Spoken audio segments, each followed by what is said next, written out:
Oke, untuk video kali ini saya akan memberikan materi. Jadi untuk materi kali ini adalah tentang presentasi video tahap pertama, yaitu bagian praproduksi ya. Jadi nanti ada 3 tahap. Yang pertama praproduksi, yang kedua nanti ada produksi, yang ketiga nanti ada pasca produksi. Jadi untuk praproduksi, awal kata ya, seringkali kalian menikmati tontonan drama, sinetron, film, hingga kartun animasi di layar televisi. Film atau video yang ditayangkan pada televisi terkadang membuat penontonnya menjadi terhipnotis hingga terbawa perasaan seolah-olah sedang menjadi pelaku utamanya. Artinya, film tersebut sukses merebut hati penontonnya. Entah karena ceritanya yang menarik, unik, dan yang paling penting adalah teknologi yang terdapat dalam video tersebut.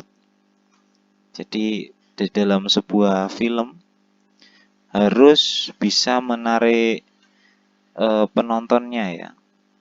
Kalau tidak ya tidak akan ada yang menonton. Sama seperti kayak film-film yang tayang di bioskop atau mungkin yang ada di dalam televisi, sinetron drama itu yang episode-episode itu juga termasuk ya. Terus selanjutnya pengertian dari video. Video adalah sebuah teknologi digital yang merupakan gabungan atau kombinasi satu atau lebih gambar digital yang ditata ulang, diproses, ditransmisikan, sehingga membentuk gerakan atau motion dalam waktu dan frekuensi tertentu ya. Terus gambar-gambar yang digerakkan dalam satuan waktu tertentu disebut dengan frame. Jadi namanya frame ini ya, frame. Dengan kecepatan motion gambar disebut frame rate dengan satuan FPS. Biasanya ketika sebuah video dirilis dan ditayangkan selalu disertai dengan file audio. Jadi pada dasarnya video itu adalah gabungan antara gambar dengan suara, tetapi dalam sebuah satu file. Kalau film-film zaman dahulu yang namanya proyektor itu hanya untuk memutar gambar-gambar saja, setelah itu akan ada alat lagi yang digunakan untuk memutar audionya atau suaranya. Jadi kalau kalian pernah menemui namanya layar tancap itu seperti itu. Tetapi kalau sekarang tidak. Kalau sekarang disertakan di dalam satu buah file. Jadi katakanlah kalian nonton televisi, yang ditransmisikan oleh televisi itu bukan cuma gambar saja tetapi juga audionya juga. Kira-kira seperti itu. Terus selanjutnya teknologi video. Yang pertama adalah video analog. Video analog ini merupakan video yang terdiri atas susunan gelombang kontinu dengan beragam variasi atau nilai sinyal dalam batasan maksimal dan minimal yang ditentukan sesuai standar. Teknologi ini paling sering digunakan dalam melakukan siaran televisi. Jadi dalam sebuah siaran televisi itu yang dikirimkan melalui gelombang sinyal di frekuensi televisi tersebut itu bukan cuma gambarnya saja tetapi suaranya juga ditransmisikan. Beda halnya dengan radio. Kalau radio hanya ditransmisikan suaranya saja. Tapi kalau televisi beserta gambarnya juga. Terus selanjutnya video digital. Video digital menggunakan sinyal digital angka 0 dan 1. Dulu pernah saya katakan ya, 0 dan 1, jadi berupa data yang dapat berupa titik-titik pasti dalam sebuah interval yang mempresentasikan data digital, gambar bergerak, dan dukungan file lain. Jadi seperti halnya audio, teks, dan lainnya. Ciri utama teknologi ini adalah proses perekaman, pengolahan, dan output yang dihasilkan menggunakan perangkat digital seperti komputer, laptop, atau ponsel pintar.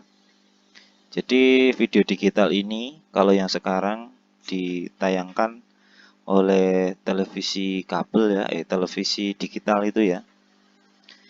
Seperti halnya kalian langganan di Telkom yang pakai UCTV itu pakai video digital. Jadi bisa muncul teksnya juga, subtitle lah kalau istilahnya itu subtitle. Kan kadang kalau kalian melihat film luar negeri, subtitlenya itu menyesuaikan dengan ukuran videonya. Kalau videonya atau mungkin televisinya kecil, subtitlenya akan kecil. Tetapi beda kalau video digital. Subtitlenya itu akan menyesuaikan ukurannya itu akan sesuai dengan yang diperintahkan. Kalau ukurannya mungkin 1/4, ya ukurannya 1/4 itu tadi.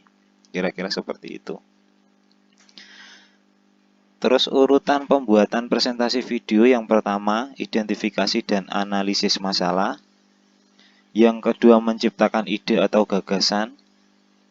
Yang ketiga, membuat sinopsis. Yang keempat, membuat naskah. Yang kelima, mengolah video. Jadi bisa merekam, syuting, dan menyunting.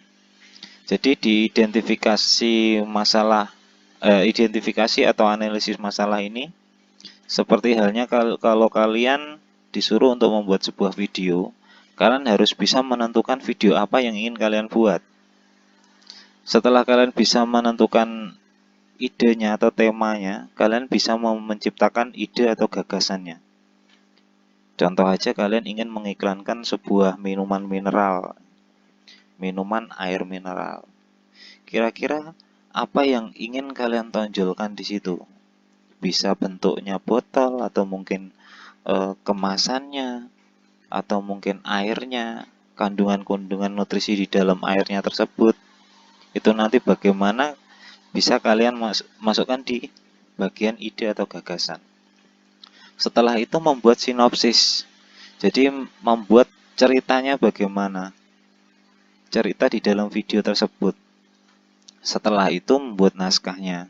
Nah, di sini naskah itu digunakan untuk menentukan di mana kalian mengambil gambar tersebut, terus teks yang dikatakan atau mungkin yang dibicarakan oleh pelakunya nanti bagaimana, serta cara pengambilan gambarnya nanti bagaimana. Itu di bagian naskah. Setelah itu di bagian mengolah video, ini nanti di hasil akhir ya. Jadi nanti di tahap kedua sama ke tahap ketiga nanti dibahas tentang mengolah video. Terus untuk selanjutnya, hal-hal yang perlu diperhatikan dalam pembuatan sebuah video agar dapat diterima oleh penonton. Yang pertama, memiliki konsep naskah jelas dan alur cerita yang dapat diterima oleh akal pikiran. Jadi kalau kalian membuat sebuah video, harus jelas videonya itu nanti membahas tentang apa. Jangan sampai keluar dari video utamanya. Terus yang kedua, harus mengemukakan awalan berupa masalah yang menjadi penyebab munculnya cerita dalam video, dan akhir cerita yang menggambarkan kesimpulan tema. Jadi ada awalnya, ada prosesnya, ada akhirnya. Seperti halnya kalian menonton sebuah film, di situ pasti akan dijelaskan masalahnya apa. Jadi mulai perkenalan dulu, setelah itu ada masalah, terus setelah itu ada proses penyelesaian masalah, setelah itu ada hasil akhirnya. Pasti di semua video ada hal tersebut. Terus yang ketiga, harus menjaga urutan cerita secara naratif, deskriptif, dan jika perlu disertai penjelasan. Jadi ada awalannya, ada prosesnya, ada akhirnya, urut. Atau mungkin kalian bisa membuatnya tidak urut, tetapi ada alurnya, sehingga penonton nanti tidak bingung. Terus yang keempat, sebaiknya narasi yang disertai dalam video yaitu singkat, jelas, mempresentasikan tema, dan tidak terlalu mendominasi video. Jadi seperti halnya kalian mengiklankan sebuah produk, sama kayak kalian lihat iklan-iklan di televisi itu ya.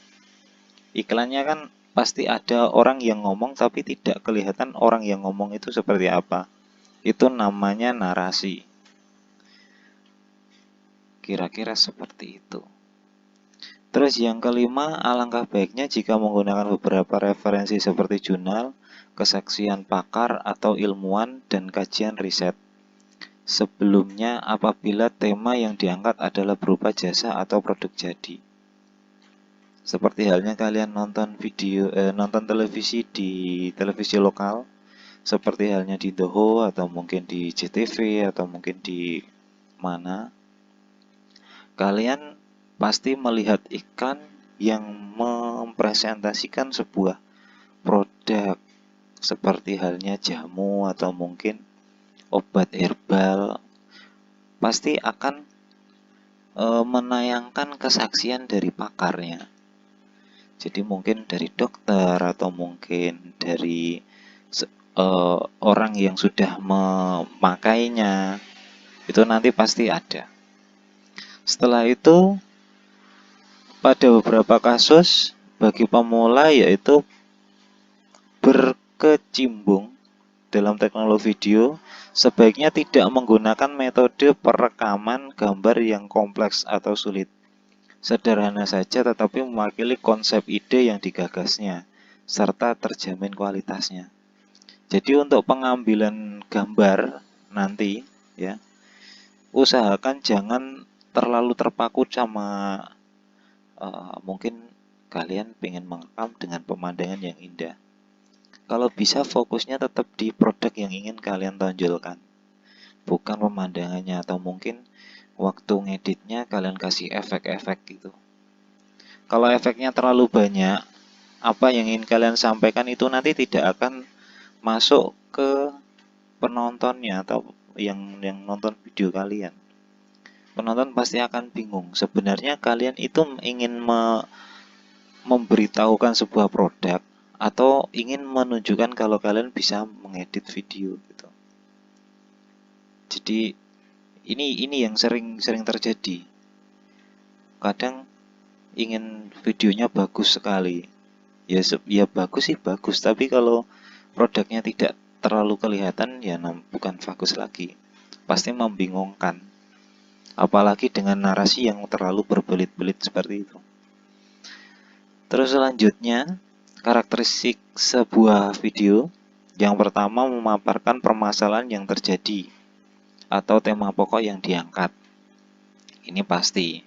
Jadi kalau kalian ingin mengiklankan sebuah air mineralnya kalian tunjukkan, bukan apa yang ada di sebelahnya air mineral yang ditonjolkan. Kira-kira seperti itu. Terus selanjutnya menawarkan ide sebagai solusi penyelesaian masalah. Nah ini yang sering nggak ada. Jadi di dalam video-video kakak kelas kalian kemarin yang pernah saya tampilkan kemarin, solusi penyelesaian masalahnya itu cuma beberapa saja, nggak semuanya ada. Kira-kira seperti itu. Terus selanjutnya mengemas dalam bentuk jasa atau produk jadi. Terus yang keempat, menggunakan sistematika tahapan proses kerja dari ide yang dipaparkan. Jadi seperti halnya tadi ya, prosesnya tadi. Dari ide, katakanlah kalian mempunyai sebuah ide, ingin menunjukkan air mineral itu bisa membuat tubuh kita sehat. Itu nanti bisa dijelaskan lagi, sehat yang seperti apa. Terus kira-kira untuk kesehatan seperti apa. Nanti bisa dijelaskan lebih detail lagi. Tetapi tidak boleh terlalu berbelit-belit. Kira-kira seperti itu. Terus selanjutnya tahapan praproduksi. Yang pertama ide atau gagasan. Jadi tahapannya praproduksi itu yang pertama ide atau gagasan. Kalian mempunyai ide apa atau mungkin punya gagasan seperti apa. Jadi ide merupakan pondasi penting terciptanya skenario cerita yang akan divideokan. Berawal dari sebuah masalah yang ditemukan, kemudian diidentifikasikan dan dianalisis untuk dibuatkan solusi berupa gagasan atau ide yang didokumentasikan dalam bentuk video. Jadi idenya seperti apa nanti bisa dijelaskan, bisa ditulis singkat-singkat saja. Tidak harus detail semuanya. Namanya ide kan, oh saya punya ide, nanti ngambil gambarnya di area terbuka. Terus saya punya ide, nanti pelakunya jalan-jalan atau mungkin pelakunya sedang duduk dan terlihat lelah atau gimana. Jadi idenya cuma satu gitu aja. Gak usah terlalu banyak. Kalau terlalu banyak, nanti di dalam sebuah naskahnya kalian akan bingung. Idenya sebanyak itu, terus di naskahnya nanti bagaimana? Makin banyak lagi nanti malah. Terus yang kedua sinopsis. Sinopsis adalah alur atau rangkaian peristiwa atau cerita yang dituliskan dalam bahasa yang sederhana, jelas, tidak memunculkan beberapa persepsi atau makna cerita, dan tidak terlalu panjang. Sinopsis cenderung menggambarkan cerita pendek atau resume cerita. Jadi contoh aja yang tadi ya, di luar ruangan. Setelah itu ada pelaku, dan itu nanti kalian jadikan satu buah cerita.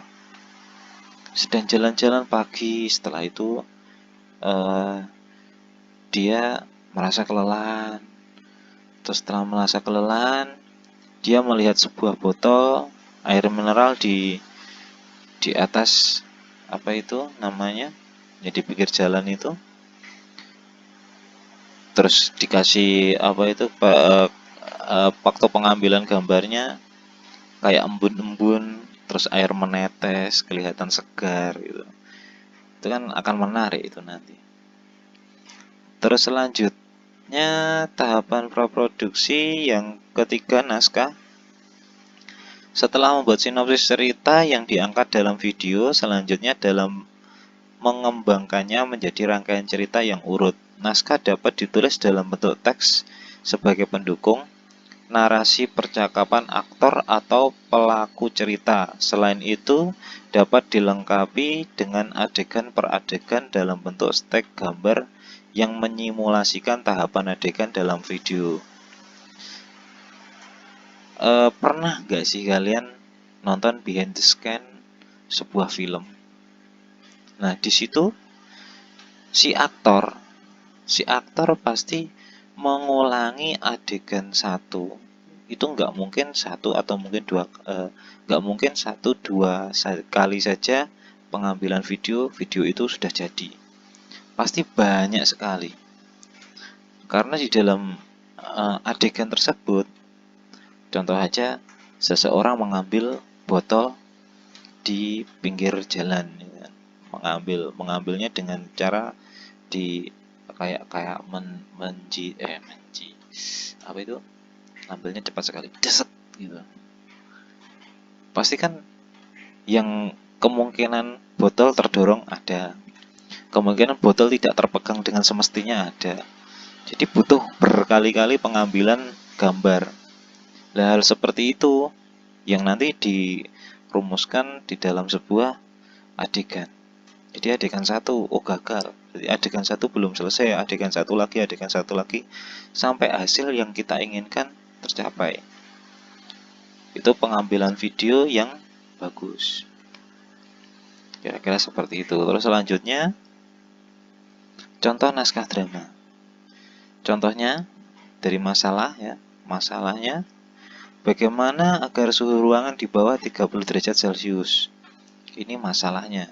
Jadi kalian kan sering menghadapi di dalam sebuah ruangan tidak ada ventilasi, terus suhu udara ya mungkin nggak punya termometer ya, suhu udaranya lebih dari 30 derajat Celcius atau mungkin lebih.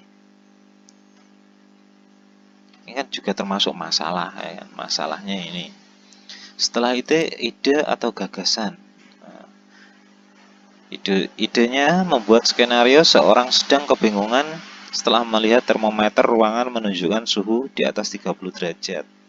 Nah, jadi di sini masalahnya kan bagaimana cara suhu ruangan di bawah 30 derajat. Berarti orangnya harus tahu suhunya di atas 30 derajat dengan adanya termometer. Nah, setelah itu sinopsisnya, Andi berkeinginan menghidupkan kipas angin di dalam ruangan agar udara panas dapat keluar dari ruangan kamarnya. Nah, ini contoh ya, contoh aja ini.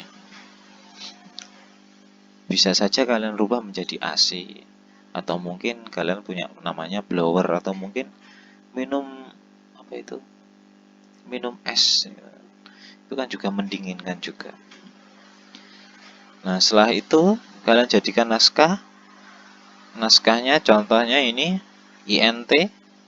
INT itu singkatan dari internal.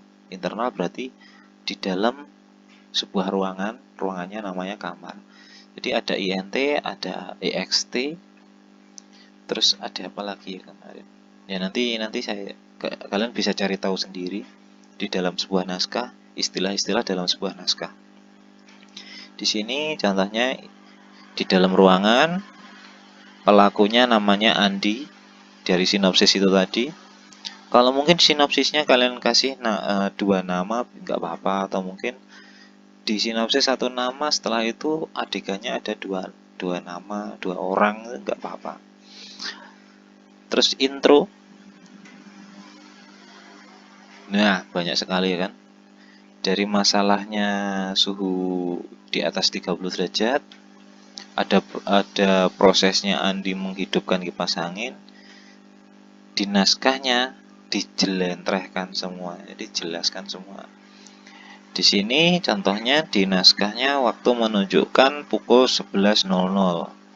Matahari mulai berjalan di atas kepala. Daun-daun tidak terlihat bergerak karena angin tidak berhembus. Terlihat Andi sedang mengipas-ngipaskan tangannya dan keringat di wajah Andi terlihat menetes-netes. Bisa kalian bayangkan ya. Andi melihat termometer ruangan menunjukkan angka 30 derajat Celcius. Panas. Dan ia tergerak untuk berjalan menghampiri kipas angin yang ada di dalam kamarnya. Ketika kipas tersebut mulai berputar, terlihat raut muka Andi berubah. Jadi mungkin berubah menjadi lebih segar atau bagaimana, lega, dingin sekali gitu. Kalian kan bisa membayangkan kan dari cerita ini, kalian bisa membayangkan, oh nanti Andi seperti ini. Terus di dalam cerita ini kira-kira ada beberapa adegan. Kita hitung ya. Yang pertama, waktu menunjukkan pukul 11. Jadi yang diambil pertama adalah jam 11. Jamnya menunjukkan angka 11. Setelah itu matahari mulai berjalan di atas kepala. Kalian bisa mengambil arah ke matahari. Jadi matahari nanti atau mungkin di luar ruangan kalian syuting, kalian ambil dari matahari ke daun-daun berpindah. Daun-daun tidak terlihat bergerak karena angin tidak berhembus, kan terlihat nanti. Setelah itu terlihat Andi sedang mengipas-ngipaskan tangannya, berpindah tempat. Andi mengipas-ngipas tangannya, jadi dia sedang mengipas-ngipas tangannya, dan keringat di wajah Andi terlihat menetes-netes. Jadi nanti bisa diambil hanya wajah si Andi. Jadi berapa adegan itu tadi? Jam 1, matahari, sama daun-daun 2. Terus Andi mengipas-ngipas tangannya 3. Keringat di wajah Andi 4 adegan. Terus Andi melihat termometer ruangan menunjukkan angka 30 derajat, jadi mengambil termometer 5. Dan ia tergerak untuk berjalan menghampiri kipas angin. Jadi kalian ngambil si Andi itu bergerak, berjalan ke arah kipas angin 6. Setelah itu ketika kipas tersebut mulai berputar, terlihat raut wajah muka Andi berubah. Jadi 7 ya. 7 adegan. Jadi di sini di dalam satu naskah Ada 7 adegan. Adegannya tentang Andi dan Andi tidak berbicara. Gitu. Kira-kira seperti itu. Terus untuk selanjutnya saya kasih tugas, buatlah naskah drama semenarik mungkin seperti contoh tadi ya. Minimal 5 adegan, kalau bisa 5 adegan. Pelaku boleh lebih dari 1, asalkan mendukung dalam konsep dari tema. Jadi di sini tugas kalian itu tidak merekam atau tidak mengambil gambar. Kalian cukup menuliskan saja. Kalian tuliskan, gitu ya. Kira-kira bisa dibayangkan kan? Kalian tuliskan saja, asalkan mendukung dalam konsep. Jadi kalau semisal ada 2 orang, ibu sama anak, atau mungkin sama bapak kalian. Jadi ini buatnya di rumah bisa, atau mungkin kalian kalian bayangkan sendiri nanti kira-kira ingin membuat seperti apa gitu ya. Terus dikerjakan pada kertas. Setelah selesai silakan difoto, diberi nama kelas pada kiri atas. Usahakan foto jelas, tidak blur, dan terlihat tulisan kalian, atau bisa juga dalam bentuk file Word. Jadi ada 2 cara. Yang pertama, kalian kerjakan di kertas. Kalian tulis di kertas buku tulis kalian. Jangan disobek ya. Di kertas buku tulis kalian kasihkan nama, kelas, nomor absen kalau perlu.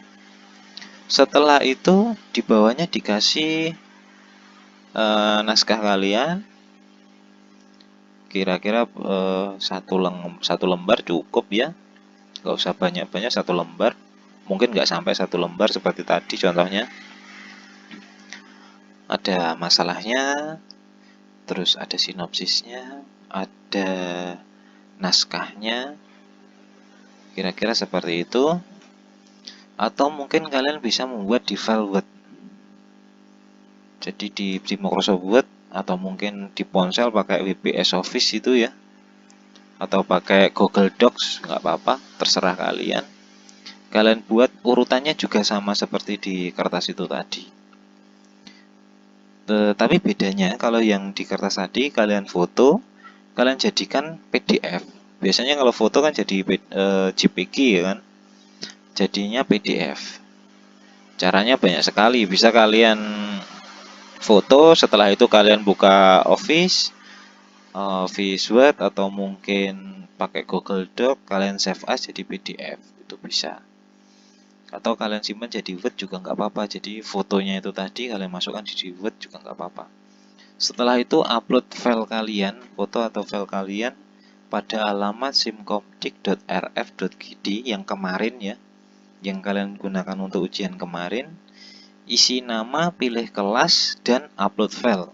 Jadi kalau kemarin kalian isikan nama di atas, terus pilih kelasnya, diklik masuk. Kan nanti ada konfirmasi ya kan, ada konfirmasi. Setelah dikonfirmasi, munculnya untuk saat ini jadi upload file. Kalau yang kemarin kan ujian, kalau yang sekarang upload file. Sudah saya ubah kemarin. Terus ya, mengerjakan pada kertas, hasil foto dijadikan satu file PDF. Jadi kalau mungkin kalian motonya itu kalian kasih landscape ya kan. Jadi kan bisa lebih dari 2 atau mungkin 3 foto. Ini syaratnya tulisannya harus jelas ya, kalau foto. Tapi kalau Word sama Excel, Word atau mungkin Google Doc, terserah kalian. Kalian upload juga bisa. Oke, jadi untuk menguploadnya caranya seperti kemarin ya, simcomdik.rf.gd. Kita tunggu, ini koneksinya agak lemot. Jadi nanti ngirimnya sama seperti ujian kemarin, tetapi tampilannya saya kasih beda. Jadi silakan kalian isi nama kalian. Contoh saja saya kasih nama si Agung ini ya, nyoba pakai yang namanya Agung di TKR. Setelah itu muncul seperti ini, dikonfirmasi. Setelah konfirmasi tampilannya akan berubah. Yang kalau kemarin kan setelah dikonfirmasi muncul soal-soal.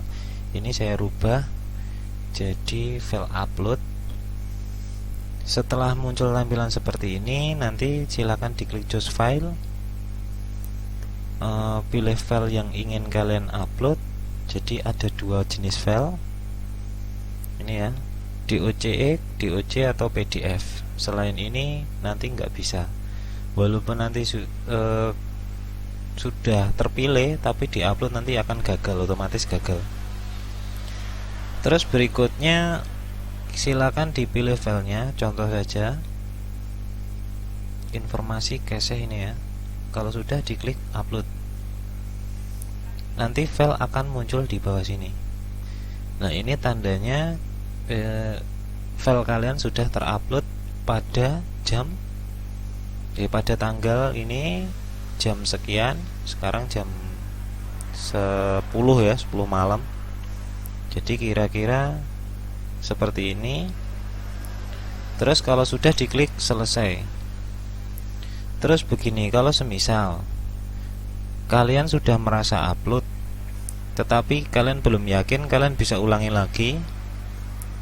Klik masuk, konfirmasi, file yang kalian upload tadi nggak akan hilang. Terus file di sini jangan khawatir ya, untuk filenya ini nggak akan bisa di-download oleh teman kalian, melainkan cuma untuk kalian sendiri. Jadi halaman ini khusus untuk kalian sendiri, untuk usernya. Di sini usernya Agung Hari Mukti ini ya. Terus kalau semisal file yang kemarin kalian upload itu kok keliru, kalian bisa ngupload lagi. Kalian upload, ini akan otomatis masuk di atasnya, bukan di bawahnya. Jadi urutan file yang ada di sini berdasarkan tanggal upload terakhir ya.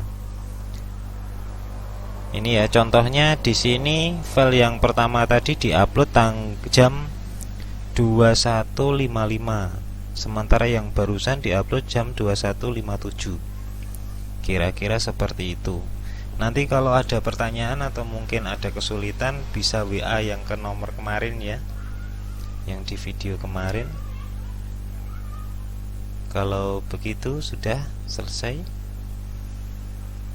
Untuk tugas yang kemarin, yang pertanyaan soal kemarin, saya anggap sudah selesai semua ya. Walaupun ada beberapa yang belum, saya anggap sudah selesai semua. Yang belum nggak saya nilai. Kira-kira seperti itu. Terus untuk filenya tadi, kalau bisa jangan sampai sama dengan temannya. Kalau sama nggak saya hitung ya, nilainya nggak akan saya kasih.